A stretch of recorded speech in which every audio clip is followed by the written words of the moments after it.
Masechet Yebamot, Daf Mem Vav, on va commencer par Mem He Amud Bet, au tiers de la page. Rava, Archere, les Rav Mari bar Rachel, ou Manieh Bepourse de Bavel.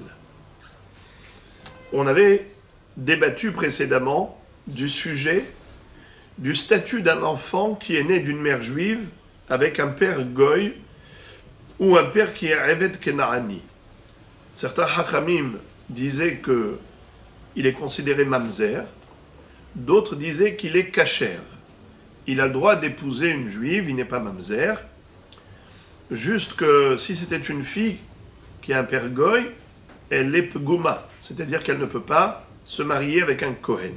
Elle est comme une halala. Mais sinon, elle n'a pas le statut de mamzer, et la Gemara avait tranché ainsi la halacha.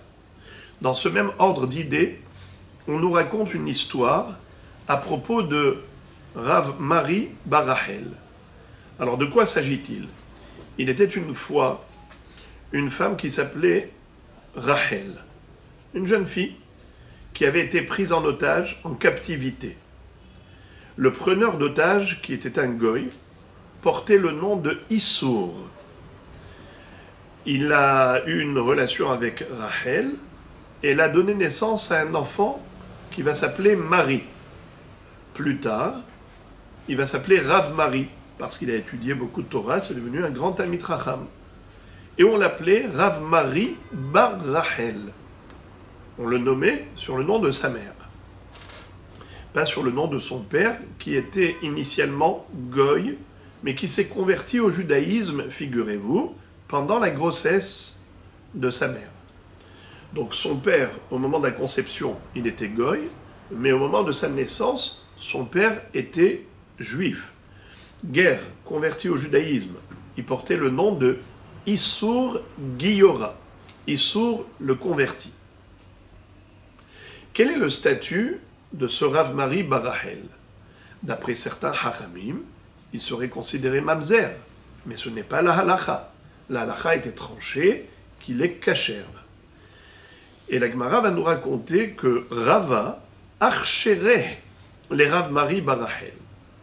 Premièrement, Rava, c'est qu'il a dit que Rav Mari bar Rachel, bien que sa mère l'a conçu d'un père goy, il est kasher. Il n'est pas mamzer. Deuxièmement, au Manieh Bepourse de Bavel. Il a nommé percepteur en Babylonie.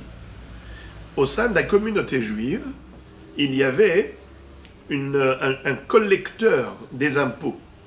Ce collecteur des impôts, c'était un poste important, d'être percepteur. Qui a été nommé comme étant percepteur au sein de la communauté juive? C'était Rav Mari bar Rachel. Et qui est-ce qui l'a placé à ce poste? C'était Rava. Manieh Bepourse de Bavel. Pourse, ça vient du mot pras. Rashi explique Gabaim Memunim al Israël. Quel est le chidouche? Le chidouche est le suivant. C'est que normalement, un guerre ne peut pas être nommé pour un poste important. Il ne peut pas être supérieur à la communauté juive. Mais lui n'est pas considéré guerre, puisque sa maman était juive, bien que son père était goy, au moment de la conception, malgré tout, il s'appelle juif de naissance. Et on va voir tout de suite de quel passouk on apprend qu'il faut obligatoirement qu'il soit considéré ahicha, juif de naissance. Regardez ce que dit Rashi. Afalgav de ger be'alma, assur les manoto, parnas al Israël, bien qu'en général, un guerre classique ne peut pas être nommé comme supérieur à Israël en occupant un poste important, Hay, kevan de imo mi Israël, mi kerev achicha karinan be. Mais lui, étant donné que sa mère était juive, alors il n'y a aucun souci. Alors on va lire la Gemara. Je répète. Rava archere les Rav Mari bar Rachel. Rava a rendu kasher Rav Mari bar Rachel et pas mamzer. Deuxièmement, Manieh Bepourse de Bavel. Il a nommé comme percepteur de la communauté juive en Babylonie. Ve'afal gav de amarmor, et bien que le maître nous a enseigné, Som tassim alecha melech, mikerev achecha, tassim alecha melech, c'est-à-dire que dans Parashat Shoftim, je vous lis le passouk, il est écrit Som tassim alecha melech, asher ibhar Hashem elokecha bo. Tu vas nommer un roi sur toi, celui que Dieu aura choisi. Mikerev achecha tassim alecha melech. Ça doit être quelqu'un qui provient de parmi tes frères. Ça veut dire qu'il est de mère juive. Lotuchal la tête alecha ish nochri. Tu ne pourras pas nommer un étranger, c'est-à-dire même un guerre. Asher lo achichahu, qui n'était pas ton frère de souche, d'origine. Alors, nous dit la Gemara, comment se fait-il que Rava a nommé Rav Mari Barachel comme percepteur? Réponse, Afalgav de Amarmor som tassim alecha melech kol mesimot sheatam mesim al yehu ela mikerev achecha. Bien que tous les postes doivent être octroyés à des personnes qui sont d'origine juive, depuis le début de souche, Hay, celui-là, c'est-à-dire Rav Mari Barachel, Mikevan de Imo mi Israël, puisque sa mère était juive, bien que son père était goy, Mikerev achecha karinan be, on peut lui appliquer la phrase, le qualificatif de Mikerev achecha. Il a été choisi de parmi tes frères. J'ouvre une parenthèse pour vous dire que est-ce qu'un roi d'Israël peut avoir un père goy? Eh bien, c'est une mahloquette entre les Rishonim, selon Rambam, si sa mère est juive, bien que son père soit goy, eh bien, il peut être nommé comme roi d'Israël. Ça s'appelle Mikerev achecha, comme on vient de le voir. Mais le Rashba, le Ramban, le Ritba, eux prétendent que non. Si le père est goy, le fils ne peut pas être roi d'Israël, bien que sa mère soit juive. C'est uniquement pour des postes moins importants, comme ici, juste percepteur d'impôts. Il est suffisant que sa mère soit juive pour être nommé à ce poste, mais pas pour être vraiment roi d'Israël. Je ferme la parenthèse. La Gemara nous raconte Avde de Rabbi Hiya bar Ami, Atbela leahi ovedet kochavim, leshem inteta. Amar Rav Yosef, Yachilna leachshureba ou bebirta. Alors maintenant, on va dévier de notre sujet et on va passer au sujet de Gérout. Il y a différentes sortes de conversions. Il y a la conversion au judaïsme, ce qu'on appelle un ger tzedek, mais il y a aussi une sorte de mini-conversion à la avdout en tant que evet kenaani. Un converti au judaïsme, il prend sur lui l'engagement des 613 mitzvot et il devient juif à part entière. Tandis que quelqu'un, un goy, qui a été acquis en tant que evet kenaani, on l'a acheté, un juif l'a acheté pour devenir son esclave cananéen. Eh bien, on va voir qu'après la tevila, il va le tremper au mikvé pour devenir evet kenaani, mais il aura toutes les mitzvot d'une femme juive. Il n'aura pas le statut d'un juif à part entière, il ne pourra pas épouser une juive, mais il aura tout de même les mitzvot comme celles d'une femme. Il n'aura pas la mitzvah de l'étude de la Torah, il sera dispensé des mitzvot aseh shazman grama, les obligations temporelles, mais il sera hayab d'accomplir toutes les autres mitzvot. Alors on va parler maintenant de la Gérout. La Gemara nous raconte l'histoire suivante. Avde de Rabbi Hiya bar Ami, Atbela lehi ovedet kochavim, leshem inteta. Le serviteur, l'esclave cananéen de Rabbi Hiya bar Ami, avait voulu avoir un rapport avec une Goya, et il lui a dit à cette Goya, je voudrais que tu ne sois pas nida, et que tu appliques les lois de pureté familiale comme une juive. Alors tu vas aller au mikvé. Après cette période de menstruation, tu vas te purifier comme une juive. Figurez-vous que Rav Yosef va dire Yachilna le'achshure bah ou bebirta. Si cette femme-là va tomber enceinte de cette relation avec ce Eved Kena'ani et qu'elle donnerait naissance à une fille, Rav Yosef a dit je peux rendre cachère la mère et la fille. Comment ça? La mère, il va tout de suite s'expliquer. Bah, que des Ravassi, des Amar Ravassi, milotavla leniduta, c'est-à-dire, cette femme-là, elle n'a pas été au mikvé pour devenir juive. Elle a été au mikvé juste pour se purifier de sa nidoute. Mais étant donné que chez les goyotes, ça n'existe pas les lois de Nida, eh bien, si elle a été au mikvé pour appliquer une loi juive, c'est qu'elle adhère au judaïsme. Et donc, la Tevila, qui généralement est la procédure de conversion au judaïsme pour une femme, puisque chez la femme, il n'y a pas de mila, il n'y a pas de circoncision, il n'y a que la Tevila qui est l'acte de conversion.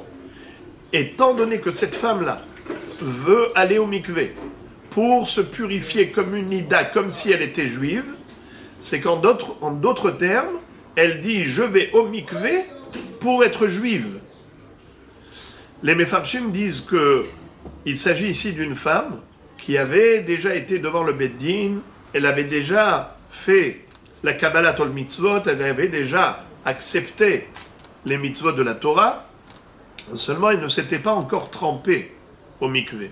Alors, étant donné que ce trempage au mikvé a été fait dans l'esprit d'appliquer une loi juive, c'est qu'elle adhère au travers de ce trempage au judaïsme, c'est une volonté de se convertir au judaïsme par ce trempage. Voilà pourquoi Rav Yosef lui accorde le statut d'une juive par le biais de ce trempage, comme a dit Rav Assi, Milotavla leniduta, n'est-ce pas que elle a été maintenant pour aller se tremper parce qu'elle était nida, or ni doute pour une goya ça ne veut rien dire, c'est que forcément elle veut être juive. Bebirta, et aussi je vais dire que la fille qu'elle a eue après cette relation, eh bien cette fille-là elle est cachère, elle n'est pas mamzeret. Pourquoi? Son père a cette fille, et Eved Kena'ani, mais sa mère est une convertie au judaïsme.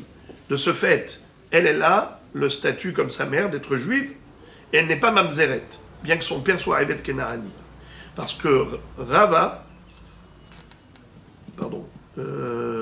Yosef a été posek la halacha, comme ceux qui disent que si la mère est juive, même si le père est goy ou Eved Kena'ani, l'enfant n'est pas mamzer, l'enfant est cachère.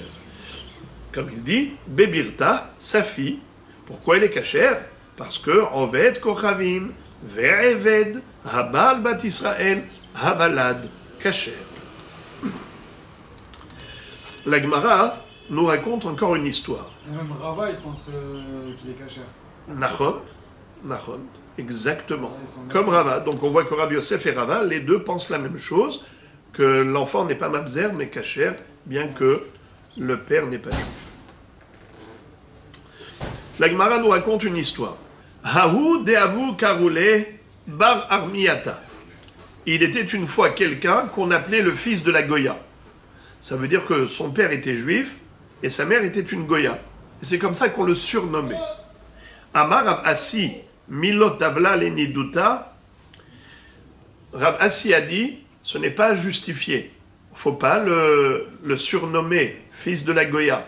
Vu que sa mère a été au mikvé pour sa nida, ça veut dire, comme on avait dit précédemment, qu'elle a adhéré au judaïsme et de par le biais de ce trempage au mikvé, elle est passée au mikvé pour devenir juive.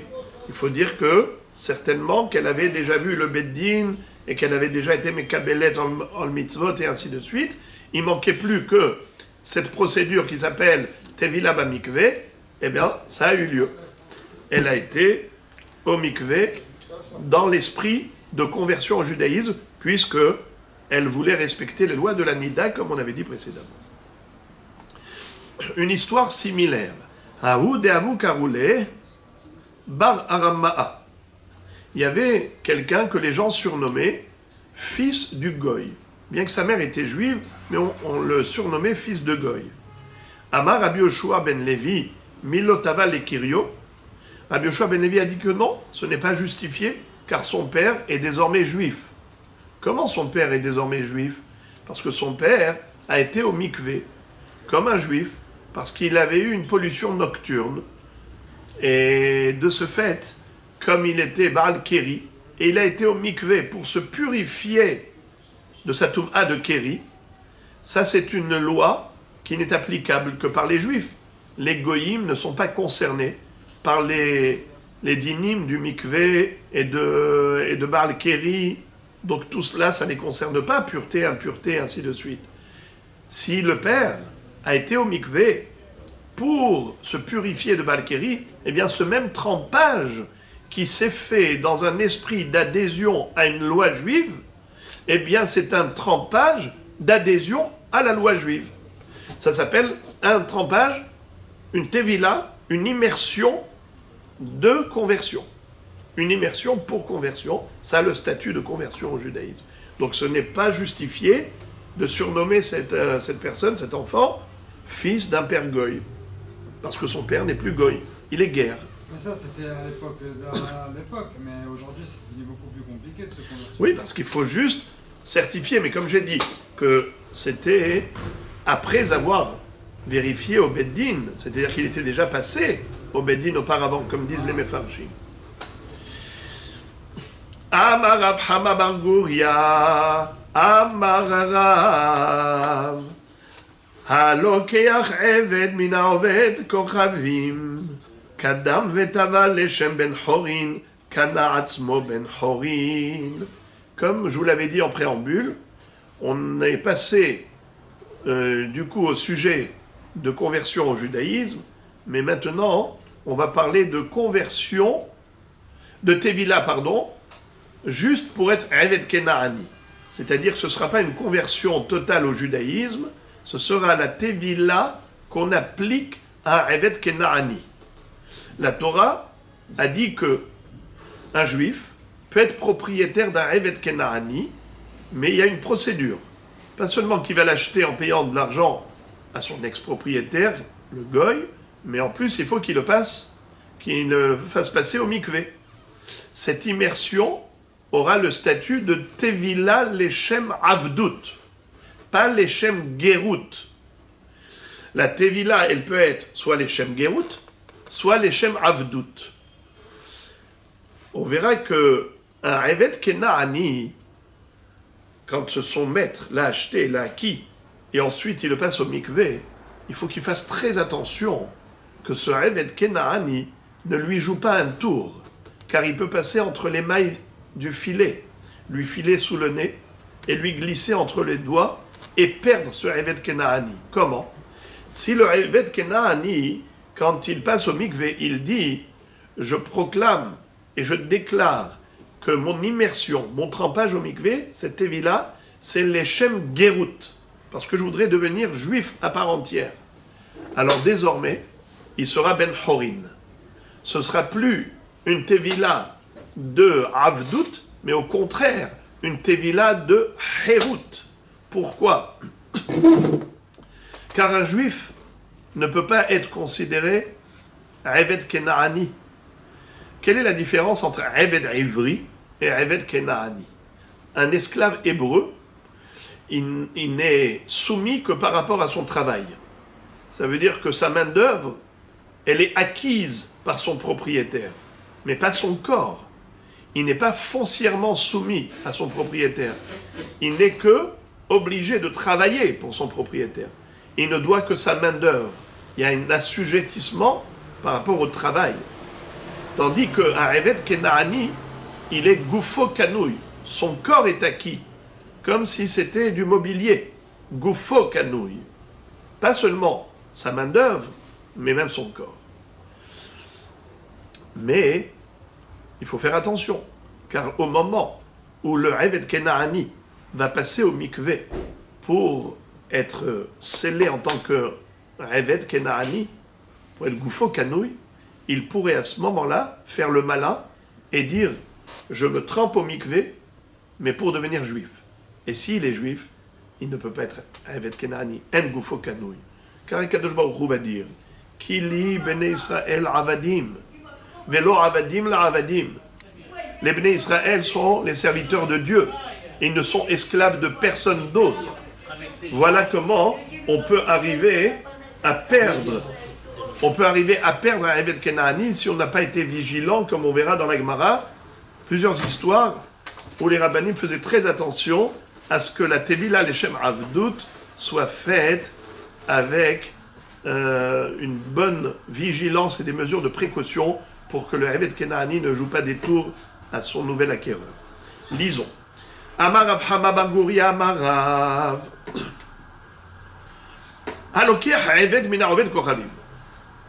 Un juif qui va acheter un esclave cananéen d'un ex-propriétaire goy. Kadam vetaval leshem ben horin, kana atzmo ben horin. Si ce Evet Kenaani, au lieu de se laisser faire pour se tremper dans un mikvé, pour leshem avdout, il a fait ça leshem herut, eh bien, kana atzmo ben horin. Il a acquis sa liberté, il a été affranchi, et désormais c'est un juif à part entière, c'est un guerre, et il ne sera pas soumis à son propriétaire. Maïtama, pour quelle raison? Réponse. Rovet kochavim gufalo kanele. Maï de kanele, hu de magnele le Israël, vekevan de kadam vetava le shem ben horin, afkere le shirboude, kederava. De Amarava, Hekdesh, Hametz, Veshihrur, Mafkirin, Mide Shirbud. C'est-à-dire, il faut développer tout cela. Premièrement, nous dit la Gemara, tu veux savoir pourquoi est-ce que le Evet Kenaani, qui appartenait à un goy, qui a été vendu à un juif, si au moment de la Tevila, il pense, il déclare que cette Tevila, elle est les Shem Gerut, les Shem Herut, ça marche? Comment il peut échapper aux mains de son nouvel acquéreur? Comment est-ce qu'il peut échapper à sa soumission à son nouveau propriétaire? Le raisonnement est le suivant. C'est un raisonnement très cartésien. Lorsque quelqu'un achète un objet, eh bien, il achète les droits qu'avait le vendeur. L'acheteur ne peut pas avoir plus de droits que le vendeur. Or ici, on a un vendeur goy et un acheteur juif. Ce Evet Kenaani qui a été vendu du goy au Israël, qu'est-ce qu'il devait, ce Evet Kenaani, à son ex-propriétaire goy? Est-ce que c'était juste de la main-d'œuvre qu'il lui devait? Un assujettissement au niveau du travail? Ou bien est-ce qu'il était carrément la propriété de son maître? La halakha, comme nous le verrons plus tard, c'est que la Torah considère qu'un goy ne peut pas être propriétaire foncièrement d'un autre goy. Il n'a qu'un pouvoir au niveau de la main-d'œuvre, ça veut dire qu'il a un droit, l'autre lui doit le travail, mais il n'est pas vraiment propriétaire de son corps. En gufo kanouy. La notion de Evet Kenaani gufo kanouy, c'est kanouy la Yehudi, mais pas kanouy les goy aher. Donc lorsqu'un goy vend à un juif, qu'est-ce qu'il peut lui vendre? Il peut lui vendre que le shirboud par rapport au travail, mais il ne peut pas lui vendre le gouf. À quel moment le juif va acquérir le gouf? C'est au moment de la Tevila Leshem Avdout. Alors voilà. Rovet kochavim goufa lokanele. L'ex-propriétaire goy, il n'était pas propriétaire du gouf. Alors qu'est-ce qu'il était propriétaire de quoi? Que du shirboud, que de l'asservissement, que du travail, que de la main-d'œuvre. Maïde kanele ou des maknele Israël. Alors il a vendu quoi comme droit? Il a vendu au Israël son droit de main-d'œuvre, mais pas le corps. Très bien. Maintenant, pour acquérir le corps, qu'est-ce qu'il fallait faire? Le passer au mikvé, pour faire ce qu'on appelle tevilat avdout. Vekevan de kadam vetava leshem ben horin afkere les sherboudé. Qu'est-ce qu'a fait ce malin, ce Evet Kenaani, quand il est passé au mikvé? Il a dit, je déclare que mon immersion, mon trempage au mikvé, c'est les Shem Ben Horin et pas les Shem Avdout. Eh bien, non seulement qu'il sera Ben Horin, il sera comme un guerre, un juif à part entière, mais en plus, il ne devra même pas travailler pour son nouveau propriétaire juif. Même ce Shirboud va disparaître, il va sauter. Et comment? Encore, j'ai compris qu'il ne va pas être goufo canouille, mais pourquoi est-ce que le nouvel acquéreur juif n'aura pas le droit de le faire travailler? Au moins ça. Parce que c'était ça ce qu'il avait acheté. Quand il a payé au Goy, le propriétaire de ce Eved Kenaani, il a acheté de lui déjà le Sherboud, l'assujettissement au travail. Comment se fait-il que même cela, ça saute? Réponse, il y a un principe. Kederava. De Amar Rava, Hekdesh, Hametz, Deshihrur, Mafkirin mi Deshirboud. Le Shirboud, c'est l'assujettissement. Ça peut sauter, ça peut disparaître. D'où on apprend cela? Eh bien, par exemple, Hekdesh. Quel est le din si quelqu'un avait hypothéqué un bœuf, un animal, et ensuite il a consacré, il a sacralisé cette bête? Je prends un exemple. Réhouven a prêté de l'argent à Shimon. Shimon n'avait pas beaucoup d'objets à hypothéquer. Il lui dit, regarde, tu vois ce bœuf-là, ce shor sera hypothèque. C'est-à-dire, si jamais je n'ai pas d'argent pour te rembourser, tu le prendras. Très bien. Ensuite, qu'est-ce qu'a fait Shimon? Il a joué un tour à Réhouven. Il a sacralisé ce bœuf. Et il a dit, je suis Makdish Oto la Misbeah. Ce bœuf va devenir Korban. Ce bœuf, désormais, va appartenir à qui? À qui il va appartenir? À Kadosh Baruch Hu, au Beth Amikdash. Et Réhouven, quand il va venir, il va dire, tu n'as pas d'argent pour me rembourser, où est le bœuf qui était hypothéqué? Eh bien, il va lui dire, ce bœuf, il n'est plus à moi, il était à moi. Mais maintenant, il est à Kadosh Baruch Hu. Eh bien, il ne peut rien faire. Le Hekdesh, Mafkia Midesh Yerboud. Ce bœuf, il était Meshourbad, il était assujetti au remboursement, il était hypothéqué. Mais maintenant, ce Shirboud,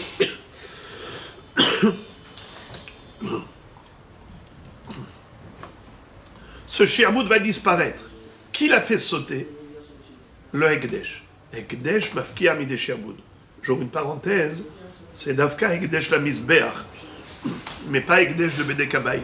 Je n'ai pas le temps d'expliquer pourquoi ces différences, mais en tout cas, c'est ça le Inyan. C'est que l'assujettissement va disparaître avec le Hekdesh. Il y a autre chose qui peut faire disparaître l'assujettissement, c'est le Hametz. Imaginons par exemple que quelqu'un avait emprunté de l'argent du Goy. Et ensuite, le Goy lui a dit, tu as un gage, c'est-à-dire, est-ce que tu as une hypothèque? Il lui dit, voilà, tout sur Hametz. C'était avant Pessah. Et maintenant, Pessah est arrivé. Pessah est arrivé. Le Issur Hana'a, l'interdiction de profiter de ce Hametz, va faire que ce juif, il doit brûler ce Hametz. Et on ne va pas dire que, étant donné que ce Hametz est hypothéqué pour le Goy, et donc c'est comme s'il appartient au Goy, on sait que le Hametz du Goy, chez nous à Pessah, c'est permis. Il faut juste mettre une mechitza pour ne pas oublier que c'est Pessah et qu'on vient en manger. Mais sinon, un Hametz qui appartient au Goy, il peut être chez le Juif. Ça n'appartient pas au Juif. Mais ça, c'est un Hametz qui appartient au Juif, mais il est Meshourbad au Goy. Il y a une hypothèque. Le Issur Hana'a de Hametz, à Pessah, fait sauter ce Shirboud. Et désormais, le Juif a le devoir de brûler ce Hametz avant Pessah. Troisième cas de figure où on retrouve que le Shirboud va disparaître, c'est Shihrur. Répétons ces trois éléments. Hekdesh, Hametz, Beshihrur, Mafkirin Mideh Shirboud. Par exemple, Réhouven et Shimon. Réhouven a prêté de l'argent à Shimon. Shimon avait un Eved Kenaani. Réhouven lui dit, est-ce que tu as une hypothèque? Il lui dit, oui, voilà mon esclave cananéen. Mon Eved Kenaani, il est hypothéqué pour le remboursement. Si je n'ai pas d'argent à telle date pour te rembourser, à ce moment-là, tu viendras et tu prendras le Eved Kenaani. Il est hypothéqué. Qu'est-ce qui s'est passé? Shimon, par la suite, a écrit un get shihrur.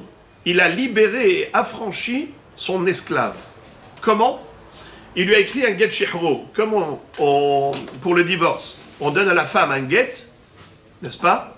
Eh bien, même pour le Eved Kenaani, pour le libérer, il faut lui écrire un get. On lui écrit Hare ata ben chorin, Hare ata le'atzmecha. Ça veut dire que, désormais, il est libéré. Il est affranchi.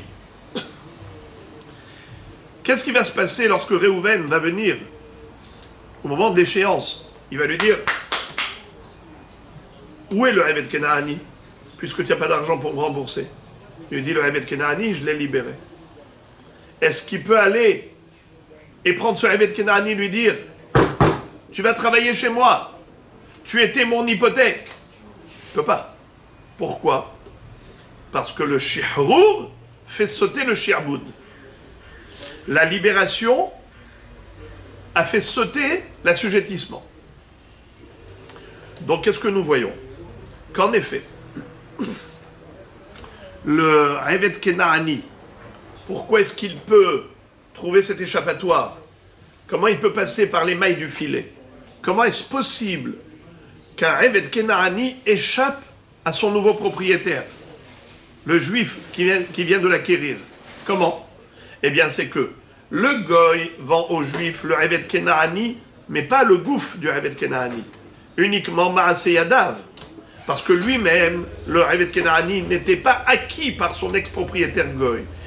Il ne lui devait que sa main-d'œuvre.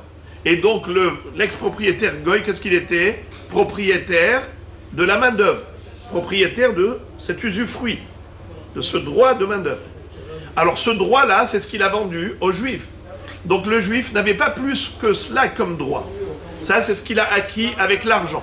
Mais à quel moment ça va être gouffre au canouille? Au moment de la Tevila. Mais si le Eved Kenaani proclame et déclare que cette immersion dans le mikvé, il ne la fait pas dans le but de l'esclavage, mais dans le but justement de la guéroute, d'une conversion au judaïsme, eh bien de par ce trempage au mikvé, il a acquis son indépendance. Et c'est comme ça que le juif acquéreur aura perdu un esclave. Et même le shi'boud, il ne peut même pas aller lui dire « Viens travailler chez moi, moi j'ai acheté chez le goy, j'ai acheté le shi'boud, le devoir de travail que tu as envers ton ex-propriétaire, moi je l'ai acheté, donc maintenant tu dois travailler pour moi. » Même ça, ça a disparu. Parce que le shihrur fait sauter le shi'boud. C'est pour cela que on verra que les rabbanim faisaient très attention. Quand ils achetaient un Eved Kenaani, ils faisaient en sorte que pendant la Tevila, les Shem Avdout, qu'ils ne puissent pas déclarer que c'est une Tevila, les Shem Gerut. On va voir une histoire incroyable, que dans l'eau, dans le mikvé même, ils vont lui mettre des choses sur lui pour montrer que c'est une Tevila de Avdout et pas une Tevila de Gerut. La Gemara pose une kushia. Mais tivra frizda maase bebloria hagioret shekadmu avadea vetavlu lefaneha uba maase livne hachamim ve'amru kanu atzman benechorim. Qu'est-ce que ça veut dire? Il était une femme notable, une Goya, qui a voulu se convertir au judaïsme. Elle s'est convertie au judaïsme. On l'a appelée Beloria Agioret. Elle avait des esclaves et des servantes. Qu'est-ce qu'elle a fait? Comme elle savait que les juifs propriétaires d'esclaves doivent les faire passer au mikvé, malheureusement, elle ne s'est pas renseignée convenablement. Elle a été au mikvé avec tous ses esclaves et servantes, mais au lieu de passer, elle, la première au mikvé pour se convertir au judaïsme, elle est passée la dernière. Ce qui fait que tous ces esclaves quand ils sont passés au mikvé, a priori, pour être des Avadim, comme elle était encore Goya au moment où ils sont passés au mikvé, eh bien, ils n'avaient pas de propriétaire juif. Qu'est-ce qui s'est passé? Eh bien, Hachamim ont dit que tous ces esclaves ont été affranchis. Ils ont été libérés. Et ce sont des juifs à part entière, et ils ne sont plus les esclaves de Madame Bloria. Pourquoi? Regardez maintenant la déduction d'Agmara. Les fanehaïn, les ahareha lo, mashma. Pour quelle raison ils sont devenus juifs? Indépendants, libres, parce qu'ils se sont trempés au mikvé avant elle. Mais s'ils s'étaient trempés au mikvé après elle, eh bien, elle serait restée propriétaire de ses esclaves. Et ils n'auraient pas pu lui jouer un tour. Comment tu as dit que un esclave cananéen, quand tu l'acquiers et que tu le fais passer au mikvé pour une tevila leshem avdout, attention, prends des précautions, il peut te jouer un tour, il peut être tovel bamikvé, leshem gerut, n'est-ce pas? Comment tu peux dire une chose pareille? Pourtant on voit que Bloria, elle a perdu ses avadim, en effet, ils sont devenus Gerim Benehorim, c'est uniquement parce que, au moment où ils se sont trempés, elle était encore Goya. Machma que si elle était déjà juive, si elle s'était trempée avant eux, eh bien tout va bien. Ils n'auraient pas pu se tremper les Shem Herut. Obligatoirement, ils auraient été Avadim, les Shem Avdout, et pas les Shem Herut.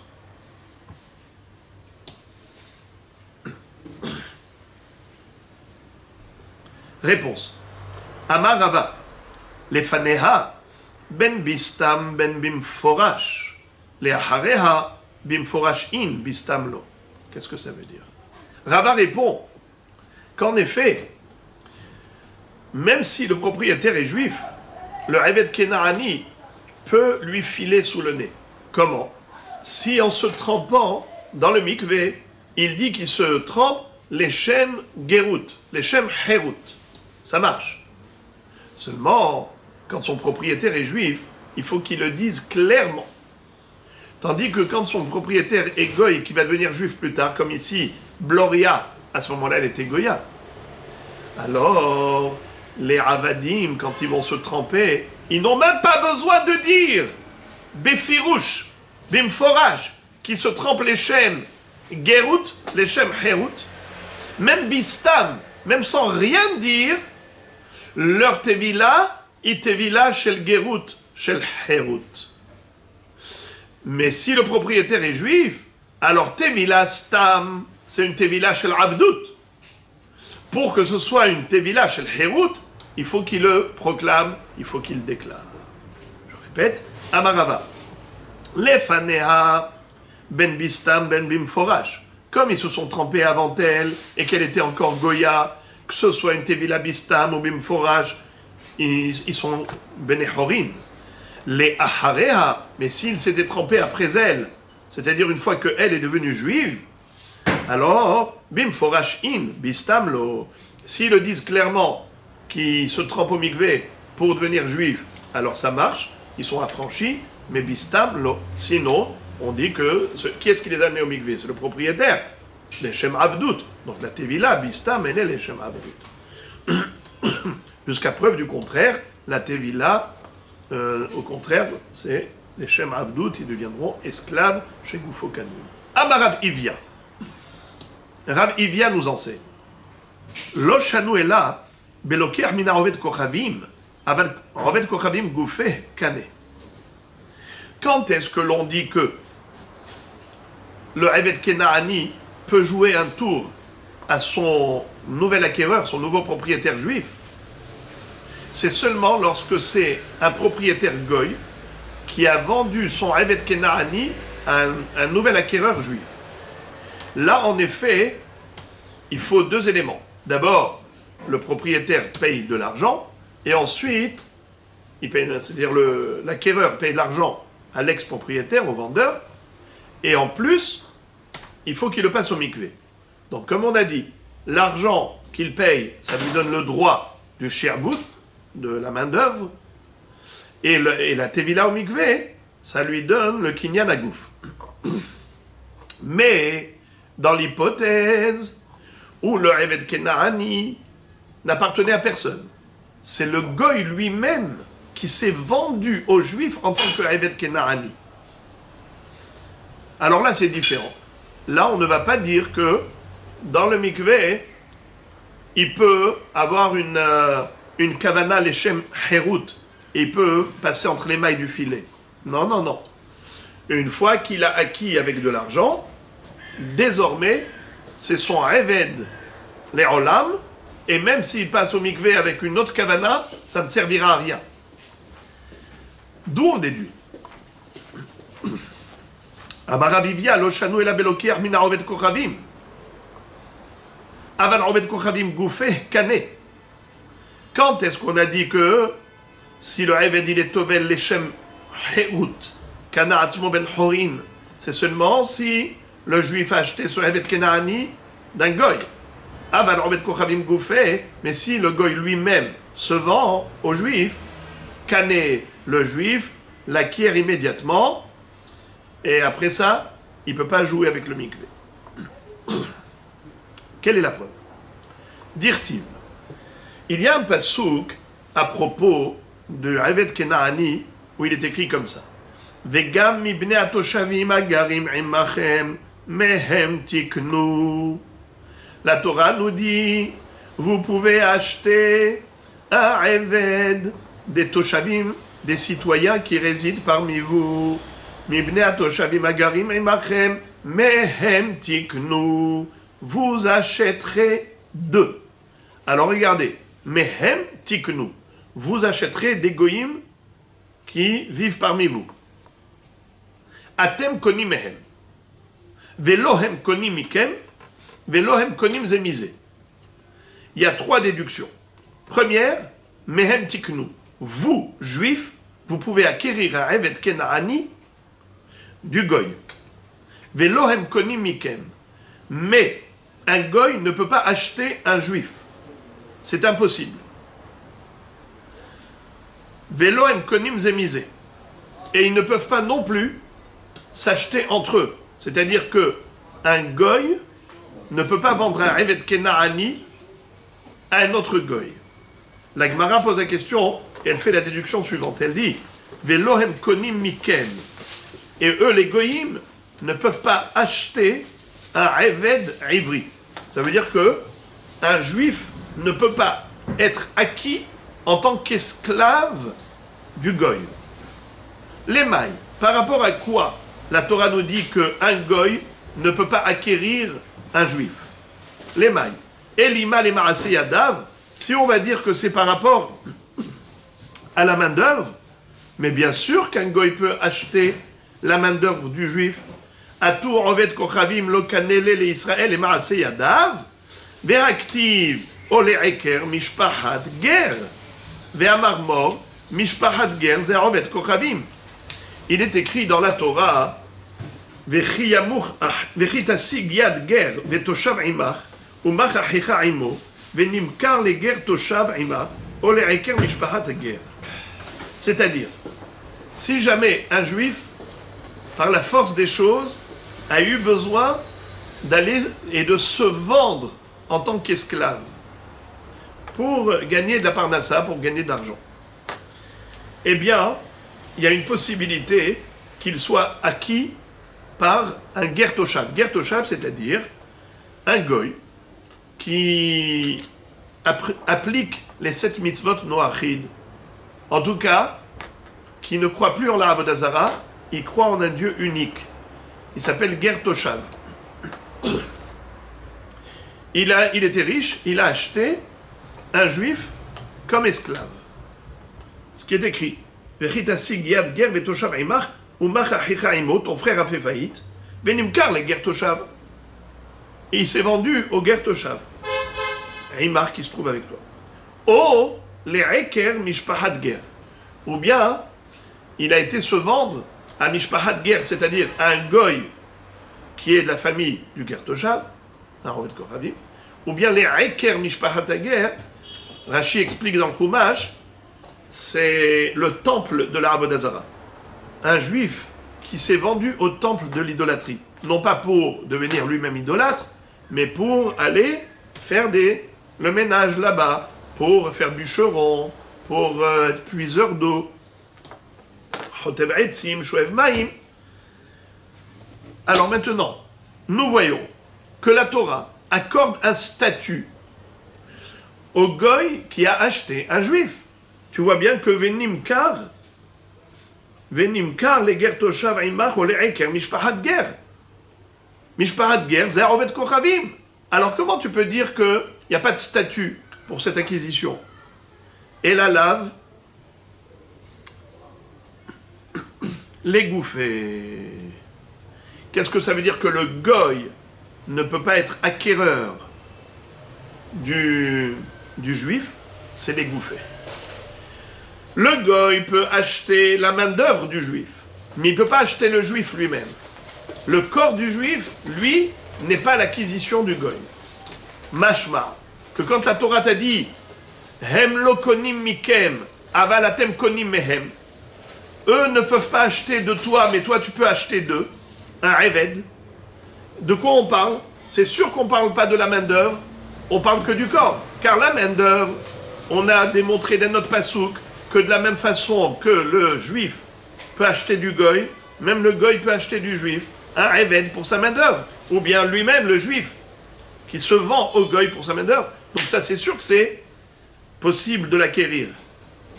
Par contre, quand la Torah fait une distinction entre le juif qui achète du goy ou le goy qui achète du juif, c'est de dire que le juif, quand il achète du goy, un eved, kena'ani, il devient propriétaire pas seulement de la main-d'œuvre, dépositaire de cette main-d'œuvre, tributaire de cela, mais en plus, il est propriétaire même du gouffre du eved kena'ani.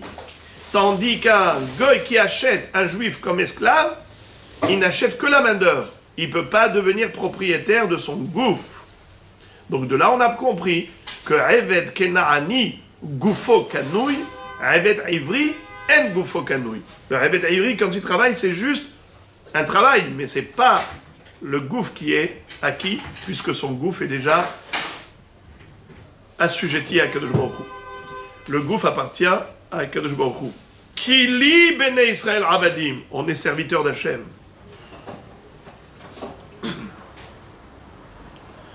Très bien. La Gemara pose une couchée, elle dit je comprends pas. Comment tu établis un distinguo entre un eved kena'ani qui a été vendu d'un propriétaire goy à un propriétaire Israël? Tu dis qu'à ce moment-là, le eved kena'ani peut jouer un tour à son nouvel acquéreur. Il peut à ce moment-là faire la tevila, les shem gerut, les shem herut et pas les shem avdut. C'est seulement dans ce cas-là qu'il peut passer entre les mailles du filet. Par contre, si c'est le goy lui-même qui se vend comme eved kena'ani au Israël, alors celui-là, il ne peut pas jouer un tour. Pourquoi? Parce que dès que le Israël l'a acheté avec de l'argent, automatiquement, goufo kanouille.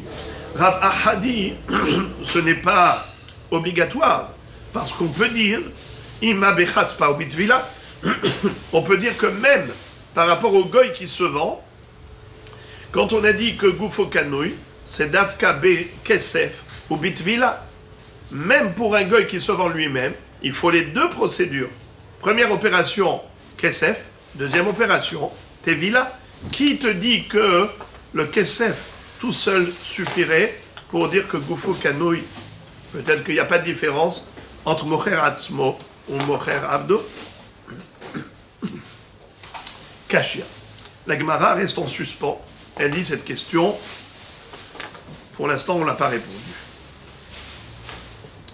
Et maintenant, la Gemara revient à cette histoire de comment prendre des précautions pour pas que le eved kena'ani nous joue un tour et qu'au moment où on va lui faire la tevila l'Eshem avdut, il va faire lui une tevila l'Eshem herut, l'Eshem gerut. Amar Shmuel vetzarich le tokpo b'maim. Shmuel dit, si tu veux être sûr, tu dois montrer ta suprématie, ton pouvoir de propriétaire au moment où il va se tremper dans le mikvé. Tsarich le tokfo bamaim. Regardez ce que dit Rashi. Kshematbilo leshem yahdut le avdut. Au moment où il le trempe en tant que Eved, ce que ça s'appelle yahdut de avdut. Pourquoi est-ce que ça s'appelle yahdut chez l'avdut? Parce que comme on l'a dit, que le Eved Kenaani, il a quand même des mitzvot comme celle d'une femme. C'est pas un juif à part entière, mais il a quand même des mitzvot comme celle de la femme. Tsarich shitkefenu. La tête alav ol melacha bamaim. Il faut le soumettre dans l'eau. Déjà, dans le mikvé, mettre sur lui un symbole de soumission au travail. Kede shete nir'it ketvilat avdut. Pour qu'on voit bien que c'est une tevila d'esclavage. Shafilu yomarhu leshem ben chorin. Même si verbalement, le Eved va dire « Moi, je me trempe pour devenir juif », c'est une tevila, une immersion de conversion. Lokana atzmo. Il ne va pas pouvoir s'affranchir. Lokana atzmo ben chorin. Veloyem amashut bidvarav. Ces paroles seront vaines. Nul et non avenu. Ki ha de minyamin abde de Ravashi. Et la Gemara raconte une histoire qui est une vraie illustration de cette idée. Rav Ashi, il a acheté un Eved qui s'appelait Minyamin. Pas Binyamin, Minyamin. C'est un Eved Kenaani. Baal et Atboulé. Et donc il a voulu faire comme normalement, le passer au mikvé. Tevila. Qu'est-ce qu'il a fait? Il n'a pas été lui-même. Il a demandé à ses élèves, Messare Nihalayhu, les Ravina, ou le Rav Ahabere des Rava. Il les a transmis à Ravina et à Rav Ahab, fils de Ravaï, vers Marléou, il leur a dit, Hazou, faites attention. Des Minaïhu Kabaitle. Si vous n'êtes pas vigilant et qu'il vous file sous le nez et qu'il arrive à vous glisser entre les doigts et au moment où vous allez amener au mikvé, il va dire je suis Tovel Leshem Gerut, Leshem Herut, et moi je vais perdre ce Eved Kenaani, tout l'argent que j'ai payé pour l'acheter, c'est vous qui allez devoir me le rembourser. Attention à vous, faites très attention qu'il ne se moque pas de vous, qu'il ne joue pas un tour. Sinon vous serez responsable. Alors qu'est-ce qu'ils ont fait? Ils ont été très malins. Ramoulé Arvissa Betsavare. Premièrement, ils ont pris une lanière et ils lui ont mis la laisse autour du cou. Et ils l'ont tiré avec comme on tire un esclave. Une fois qu'ils sont arrivés au mikvé, Arpoulé, ils ont relâché un peu la corde autour du cou pour pas qu'elle soit serrée. Et ensuite, Vetsamtsemoulé. Et après, ils ont resserré à nouveau. La Gemara explique pourquoi ils ont relâché et pourquoi ils l'ont serré. Arpoulé qui est juste avant de rentrer dans l'eau, ils ont lâché pour pas que, s'ils serrent de trop la lanière, alors l'eau ne pourra pas pénétrer entre la lanière et le cou. Donc ça va être hatzitza. S'il y a un écran sur le corps, le mikvé n'est pas valable, le trempage, l'immersion n'est pas bonne. Ensuite, les tzamtsemoulé, pourquoi ils ont tout de suite resserré? Dès qu'il s'est trempé, ils l'ont tout de suite resserré, déjà dans l'eau, ils l'ont resserré. Qui est chidelo leakdim velima leshem ben chorin anitovel, pour pas qu'il ait le temps de dire moi je me suis trempé pour devenir juif, ben chorin. Et comme ça, il va pouvoir échapper à son propriétaire. Bahadé dedale rechem imaya, pendant qu'il était en train de faire sortir la tête de l'eau, anhoule zulta detina reche. Ils ont pris un seau où il y avait dedans de l'argile, du mortier, du ciment, et ils lui ont mis sur la tête. Abroulé zil amtel bemarach. Toi, en tant qu'esclave, maintenant, tu vas prendre. Ils avaient l'habitude de porter des seaux sur la tête. Tu vas prendre ce seau de ciment et tu vas maintenant chez ton maître. Tu vas travailler chez lui. C'est comme ça qu'ils ne lui ont pas laissé l'ouverture et l'échappatoire pour pouvoir se libérer et s'enfuir. Amar les papa les rabba hazemar hané debe papa bar abba dia bezuzede in shelchargaihu ou mesha bedebehu. Alors maintenant on va parler du même sujet mais par rapport à un détail qu'il faut comprendre. À l'époque, il y avait une loi. Les goïms avaient fixé une loi, c'était une règle gouvernementale du palais royal. Ils avaient une règle que tout le monde devait payer des impôts. Celui qui ne pouvait pas payer des impôts, s'il avait un voisin qui était riche, qui payait pour lui, eh bien, il devenait son esclave. Le payeur d'impôts devenait le propriétaire de celui qui avait bénéficié de ce règlement d'impôts. Alors maintenant, la question était la suivante. Comment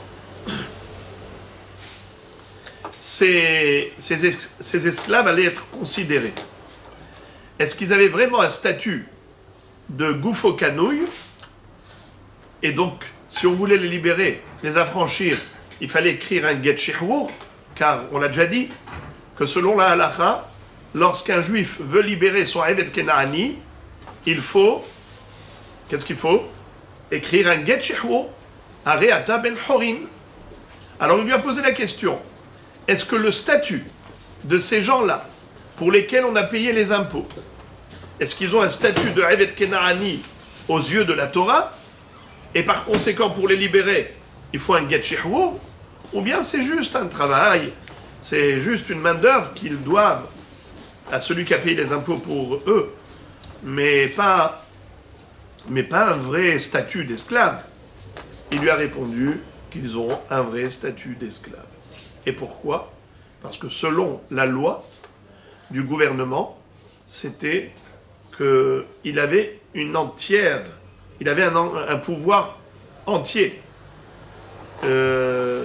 Étant donné que son autorité sur lui, elle était parfaite, c'était son vrai maître, et l'autre c'était son vrai esclave, étant donné que ça avait force de loi, c'est considéré comme son Eved Kenaani, et par conséquent, pour le libérer, il fallait obligatoirement passer par le get shihrour.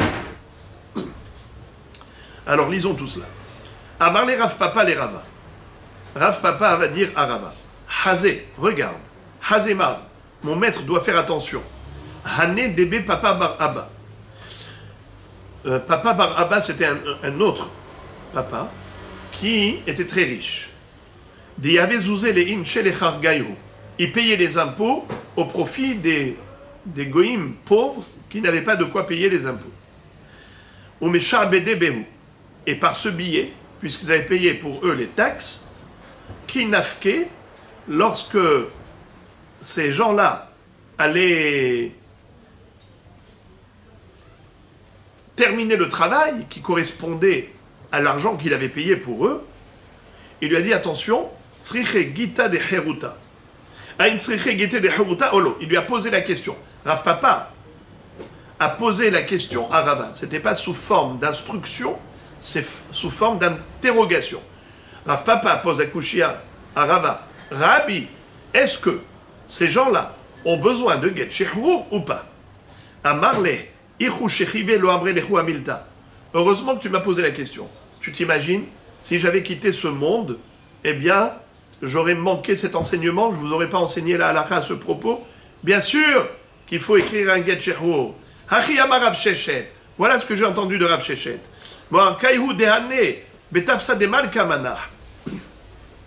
Le sceau d'esclavage, parce qu'à l'époque, il mettait à l'esclave un symbole. Il avait comme ça un pendentif, où il y avait le sceau du propriétaire, on savait à qui il appartenait.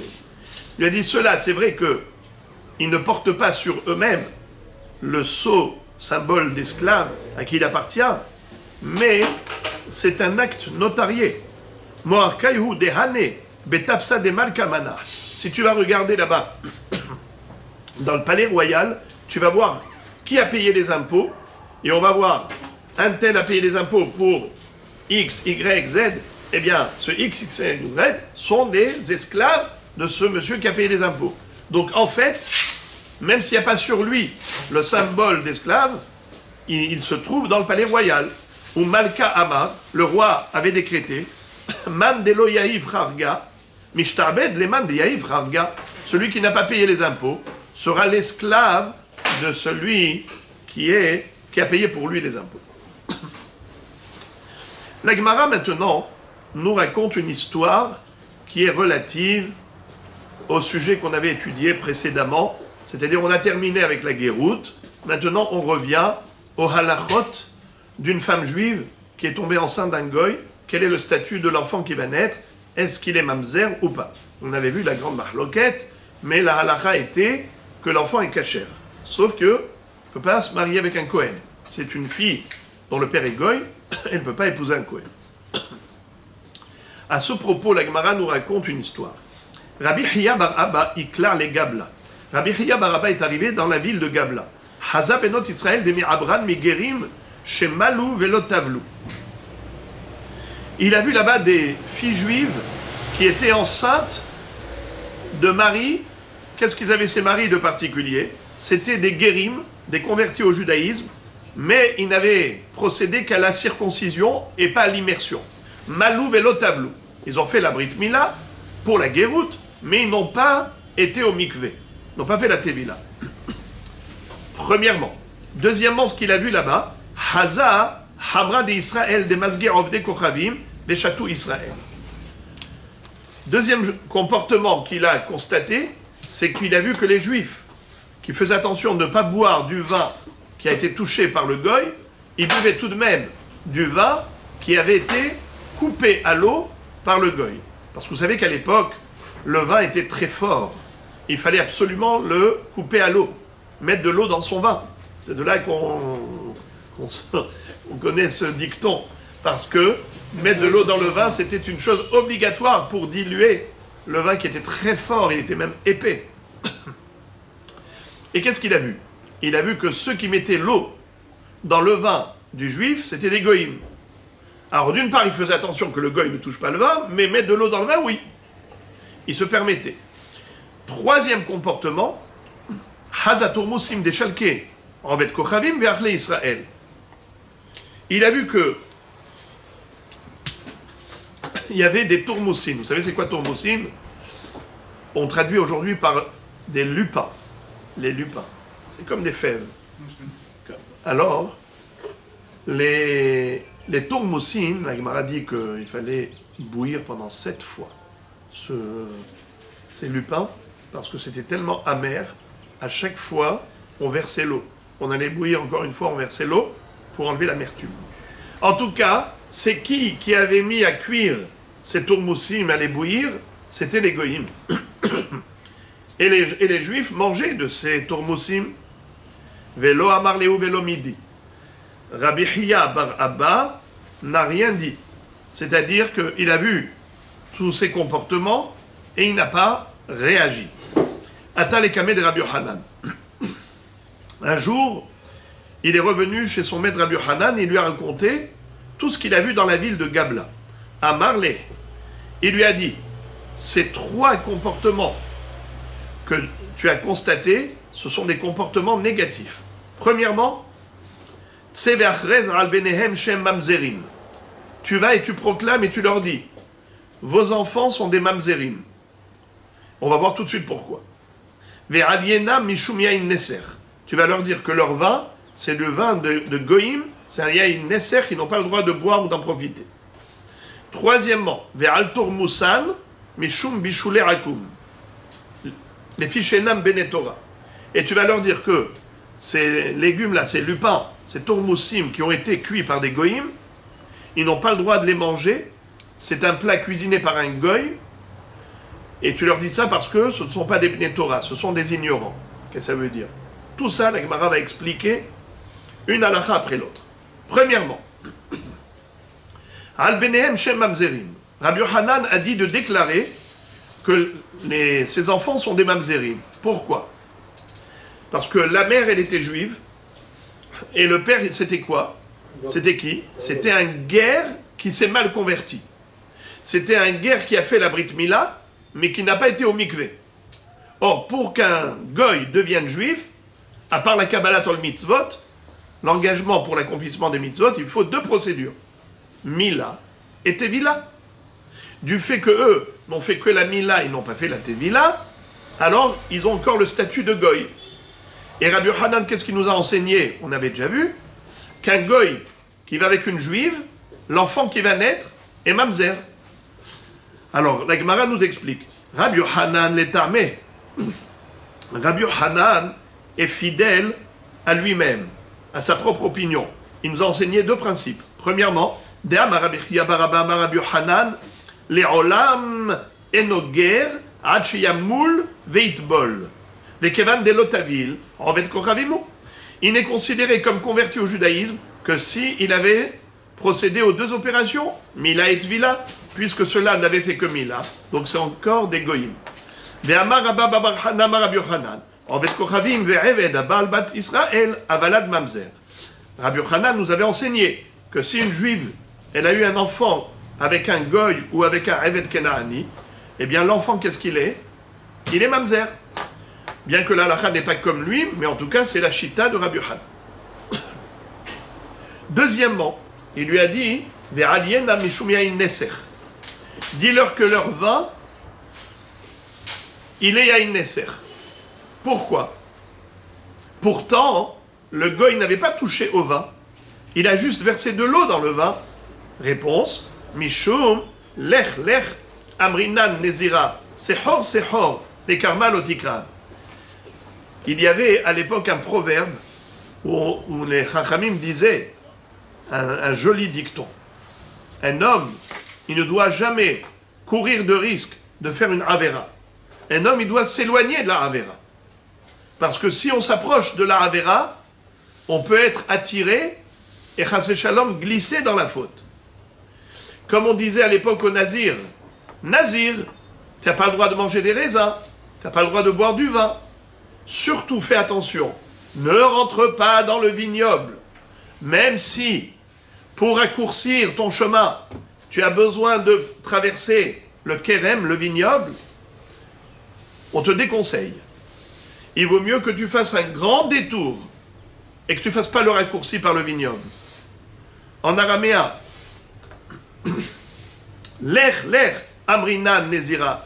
On dit au nazir, éloigne-toi, sehor, fais le tour, fais le détour. Les karma, l'otikra, ne t'approche pas du kérem, du vignoble. Parce que si tu t'approches, tu vas rentrer, tu vas voir les beaux raisins, tu vas avoir faim, tu vas avoir soif, tu vas vouloir te régaler de ces raisins, tu vas oublier que tu es nazir, tu vas faire la faute. Donc la même chose. C'est vrai que le yaïn, il est nécessaire, que si le goy il a touché le yaïn lui-même, il a fait la libation de vin, mais étant donné qu'il faut prendre des mesures de précaution, alors même pour couper le vin à l'eau, il ne faut pas le faire par des goyim. Ve'al turmusan, mishum bishulei ovdei kochavim, les fiches enam bnei Torah.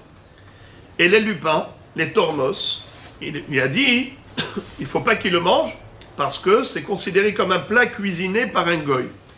Les fiches enam bnei Torah, parce que ce ne sont pas des bnei Torah, c'est des amé haaretz, c'est des ignorants.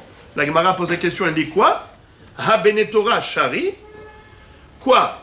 Les bichoulei akoum, c'est assour que pour le amé haaretz. Et c'est moutard pour les bnei Torah, mais c'est assour pour tout le monde. La halakha, elle est la même pour tous. Est-ce qu'on interdit au amé haaretz et on permet au ben Torah? Ve'amar Rav Shmuel bar Rav Yitzchak mishmei derav, kol hane'echal kemot shehu chai, en bo mishum bishulei akoum, ve'atormos, eno ne'echal kemot shehu chai, ve'yesh bo mishum bishulei akoum. On a une règle. Tout plat cuisiné par un goy est interdit pour le juif. Parce que, avec ça, ça peut rapprocher les cœurs. Et c'est comme ça qu'on peut glisser dans l'assimilation, dans les mariages mixtes. C'est pour ça que les Hachamim ont dit que même si le plat il est cachère, mais s'il a été cuisiné par le goy, assourd. Mais si c'est un plat qui, de toutes les façons, il pouvait être mangé cru, ne'echal kemot shehu chai, par exemple, des carottes, des tomates, ça peut se manger cru. Si le goy a cuisiné chez toi des carottes et des tomates, c'est pas assourd. Mais le tormos, les lupins, peut-être que le tormos c'était autre chose que les lupins. On traduit aujourd'hui par lupin, mais ça ne doit pas être ça. Le tormos, c'est un légume qui ne se mange pas cru.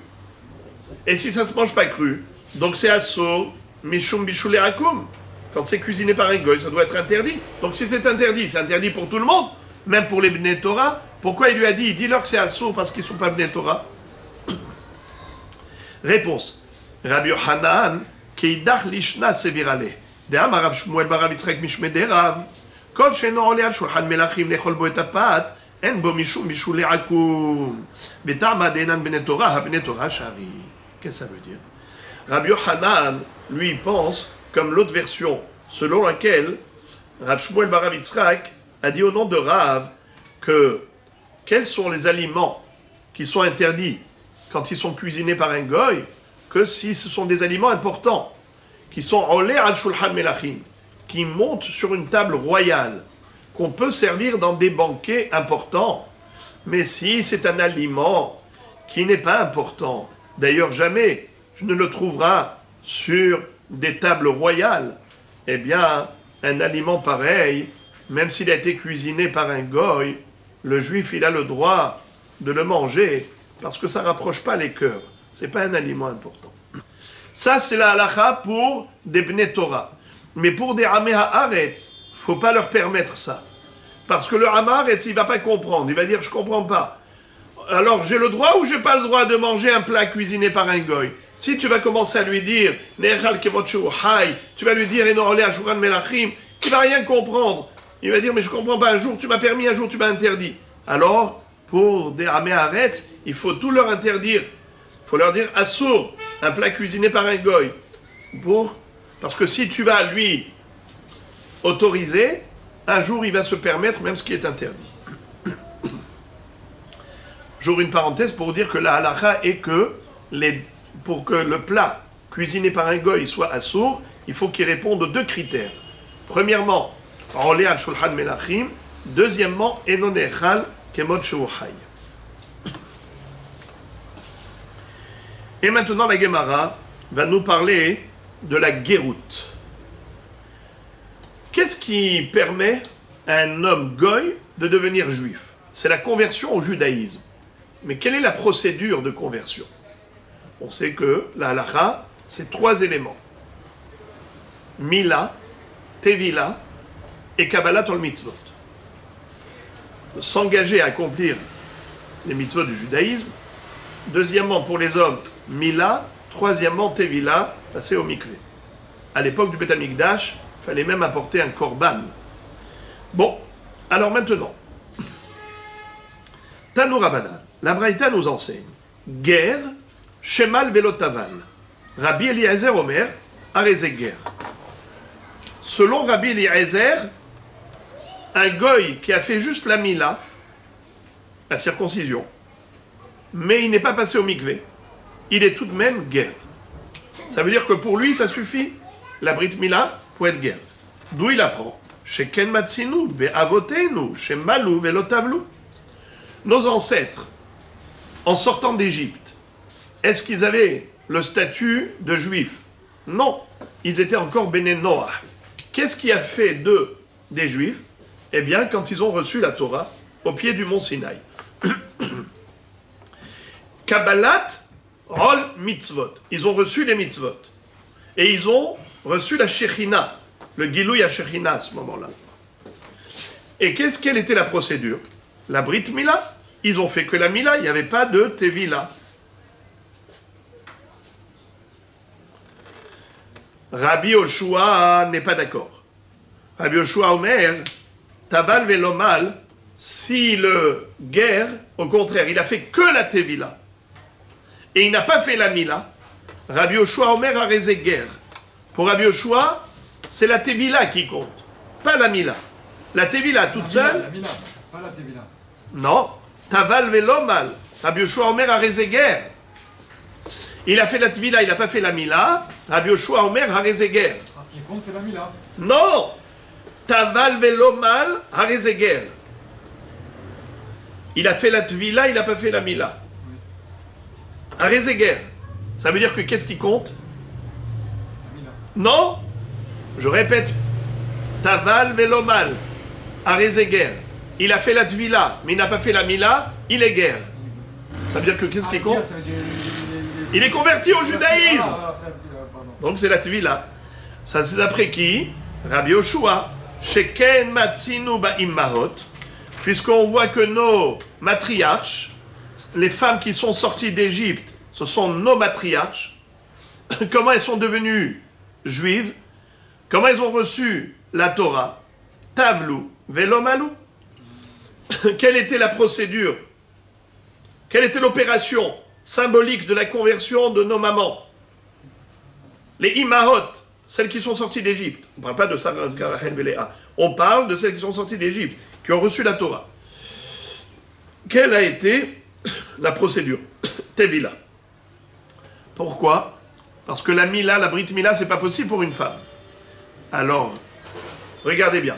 Qu'est-ce qu'a dit Rabbi Eliezer? C'est quoi l'opération de la conversion, de la Géroute? Mila. Pour Rabbi Yoshua, c'est quoi l'opération? C'est Tevila. Les Hachamim disent, il faut les deux. Taval velo mal, mal velo taval, et noguer. Hachiamoul veitbol.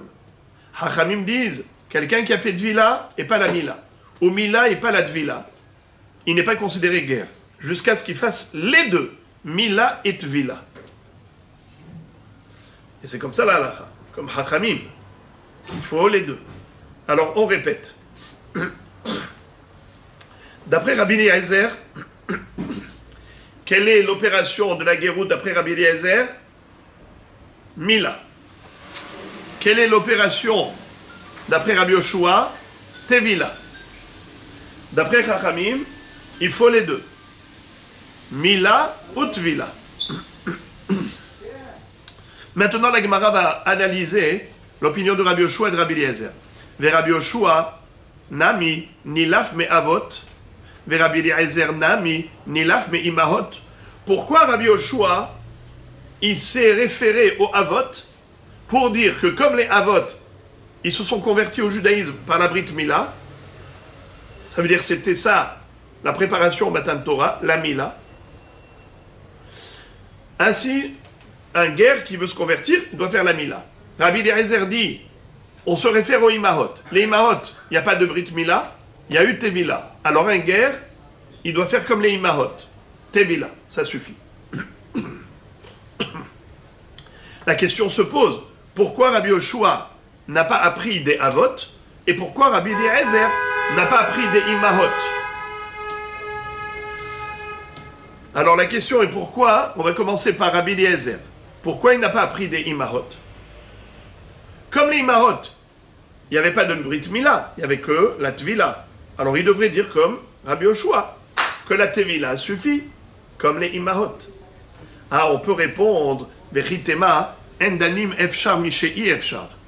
On peut dire, tu veux savoir pourquoi Rabbi Eliezer n'a pas dit comme Rabbi Yoshua qu'on s'appuie sur les Imahot, parce que Endanim Efshar Mishei Efshar. On ne peut pas comparer le Efshar à I-Efshar. Les femmes, les Imahot, elles ne pouvaient pas faire la Mila. C'est pas possible. Alors, c'est I-Efshar. Qu'est-ce que tu veux dire? Que les hommes aussi, ils n'ont pas besoin de la Mila, comme les Imahot qui n'avaient pas besoin de la Mila. Mais comment tu peux comparer l'homme qui est Efshar, il peut faire la Mila, aux Imahot qui ne peuvent pas faire la Mila? Endanim Efshar Mishei Efshar, on ne compare pas le Efshar à I-Efshar. Alors peut-être que c'est pour cela que Rabbi Eliezer n'est pas d'accord avec Rabbi Yoshua. Parce que Rabbi Yoshua, il a dit on apprend des Imahot. Rabbi Eliezer vient lui dire à Rabbi Yoshua, mais qu'est-ce que tu peux apprendre des Imahot? Tu peux comparer les hommes aux femmes, mais la femme, elle n'a pas fait la Mila, parce qu'elle ne peut pas faire la Mila. Mais un homme, il peut faire la Mila. Il doit faire la Mila. Est-ce que c'est ça l'objection de Rabbi Eliezer? C'est pas possible que ce soit cela la réfutation de Rabbi Eliezer. Pourquoi? Ve'atanya, la preuve. Rabbi Eliezer Omer, Minayin ne Pesach Dorot, she'eno ba ela min ha'chulin, ne'emar Pesach b'Mitzrayim ve'ne'emar Pesach b'Dorot. Ma Pesach ha'amur b'Mitzrayim eno ba ela min ha'chulin, af Pesach ha'amur le'Dorot eno ba ela min ha'chulin. Amar lo Rabbi Akiva b'chidanim efshar mishei efshar. Amar lo afal pi shei efshar re'aya gdolahi ve'nilmad hemena. Ve'atanya, Rabbi Eliezer Omer minayin lepesach dorot she'eno ba ela min ha'chulin, ne'emar Pesach b'Mitzrayim ve'ne'emar Pesach b'Dorot. Ma Pesach ha'amur b'Mitzrayim eno ba ela min ha'chulin, af Pesach ha'amur ledorot eno ba ela min ha'chulin. Amar lo Rabbi Akiva, v'chi danin efshar mi she'i efshar, amar lo, af al pi she'i efshar, re'aya gdola hi, v'nilmad hemena. Pour comprendre cela, il faut quelques introductions. Vous le savez que les fruits d'Eretz Israël sont soumis à divers prélèvements. On doit prélever la terouma, la donner au Kohen, le maaser Rishon au Lévi, et ensuite on prélève le maaser Sheni. Le maaser Sheni, ce sont des fruits qu'on doit manger à Yerushalayim, parce qu'ils incarnent une dimension de Kedusha. Quel est le din si jamais c'est trop lourd ou trop loin pour transporter tous ces fruits à Yerushalayim et les manger là-bas? Alors on va transférer la Kedusha des fruits sur de l'argent. Cet argent, on va l'amener à Yerushalayim et on va acheter avec ça des produits alimentaires qu'on mangera là-bas. Cet argent a une Kedusha. On peut acheter avec cet argent même des shlamim. On peut acheter même des korban shlamim en tant que neder, nedava. Mais est-ce qu'on peut acheter avec cet argent le korban Pesach, l'agneau pascal dont on a le devoir d'acheter pour faire le korban Pesach? Est-ce qu'on peut l'acheter avec l'argent kadosh du maaser Sheni? Rabbi Eliezer dit non, ce n'est pas possible. Pourquoi? Tu vois que le korban Pesach en Mitzrayim, quand on est sorti d'Égypte, la veille de la Yetziat Mitzrayim, on a accompli la mitzvah du korban Pesach pour la première fois. Est-ce qu'on pouvait acheter ce korban Pesach avec l'argent sacré? Comment est-ce qu'on a acheté, comment est-ce qu'on a acquis ce mouton, cet agneau pascal? Avec de l'argent profane ou de l'argent sacré du maaser Sheni? Évidemment, avec de l'argent profane, parce que l'argent sacré du maaser Sheni n'existait pas encore. On était encore en Égypte. On n'est pas encore entré en Eretz Israël, où on prélève le maaser Sheni des fruits d'Eretz Israël. Alors Rabbi Eliezer va dire, étant donné qu'en Égypte, c'était de l'argent profane, ainsi, pour le Pesach Dorot, l'agneau pascal des générations à venir, ça doit être obligatoirement acquis avec de l'argent profane et pas de l'argent sacré du maaser Sheni. Rabbi Akiva objecte en disant à Rabbi Eliezer, mais comment tu compares Efshar à I-Efshar? Dans le Pesach Dorot, on va commencer par Mitzrayim. Dans Pesach Mitzrayim, c'est I-Efshar. On n'avait pas le choix. Il n'y avait que l'argent profane.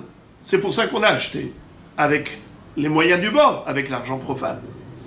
Tandis que dans Pesach Dorot, on a deux sortes d'argent, deux catégories, le profane et le kadosh. Qui te dit qu'on n'a pas le droit d'acheter avec d'argent kodesh?